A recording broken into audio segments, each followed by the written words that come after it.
La religion les a traitées de pécheresses. La société les a méprisées, rejetées, oubliées. Mais Dieu, lui, ne les a pas effacées. Il les a inscrites dans son plan éternel. Alors toi, si tu les avais croisées, tu les aurais jugées? Ou tu aurais vu ce que Dieu voyait? Aujourd'hui, je veux te parler de femmes extraordinaires. Des femmes dont l'histoire a souvent été salie, mais que Dieu a choisi pour écrire la sienne. Marie de Magdala.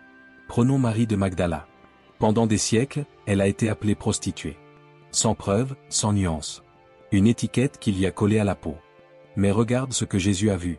Il a vu une femme fidèle, présente jusqu'au bout. C'est elle qui reste au pied de la croix, alors que les disciples fuient.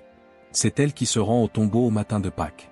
Et c'est à elle, oui à elle, que Jésus ressuscité apparaît en premier. Il ne choisit pas un apôtre, ni un chef religieux. Il choisit Marie, pour annoncer la plus grande nouvelle de l'histoire. Quelle ironie, non? Celle que les hommes ont méprisée est devenue la première témoin de la résurrection. Béate Sheba. Puis il y a Bathsheba. On raconte souvent que c'est elle qui a séduit David.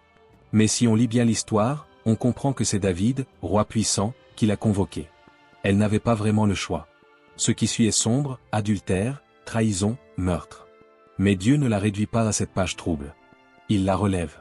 Il lui confie la maternité d'un futur roi, Salomon, l'homme le plus sage du monde.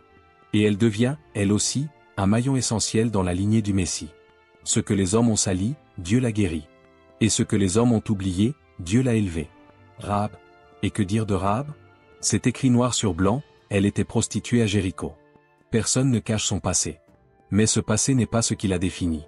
Lorsqu'elle entend parler du Dieu d'Israël, quelque chose bouge en elle. Et quand deux espions arrivent en ville, elle prend un risque immense. Elle les cache, les protège, les sauve. Grâce à elle, le peuple d'Israël conquiert la ville. Et elle, une femme étrangère, rejetée, est accueillie au milieu du peuple de Dieu. Mieux encore, elle devient l'arrière-grand-mère du roi David. Oui, Rahab est une ancêtre directe de Jésus. Tu commences à voir le schéma, non? Les hommes les ont salis. Les systèmes religieux les ont jugés. Mais Dieu les a vus autrement. Dieu ne les a pas choisis malgré leur passé. Mais à travers leur histoire, leur courage, leur foi, leur résilience.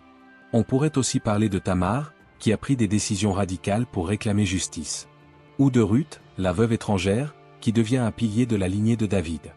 Ou encore de la Samaritaine, à qui Jésus révèle son identité messianique pour la première fois. Elles aussi ont été marginalisées.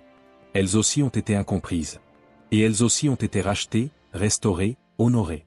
Si tu es une femme, et qu'on t'a réduite à ton passé, à tes erreurs, à ton image, sache ceci, ce n'est pas ce que Dieu voit. Dieu ne t'étiquette pas. Il t'appelle par ton nom. Et il n'attend pas que tu sois parfaite pour t'utiliser. Et si tu es un homme, je te pose une question. As-tu appris à voir les femmes comme Dieu les voit? À écouter leurs histoires, à reconnaître leur place dans le plan divin? Dieu n'exclut pas. Il restaure. Il élève. Il honore. Alors aujourd'hui, je veux t'inviter à réfléchir. À quel moment avons-nous, toi et moi, laissé nos jugements l'emporter sur la grâce? Qui avons-nous exclu que Dieu voulait inclure? Et surtout, quelle femme biblique crois-tu qu'on a oubliée? Mets son nom en commentaire. Raconte son histoire. Fais-la vivre à nouveau. Parce que chaque histoire compte. Et parce que Dieu ne laisse personne de côté.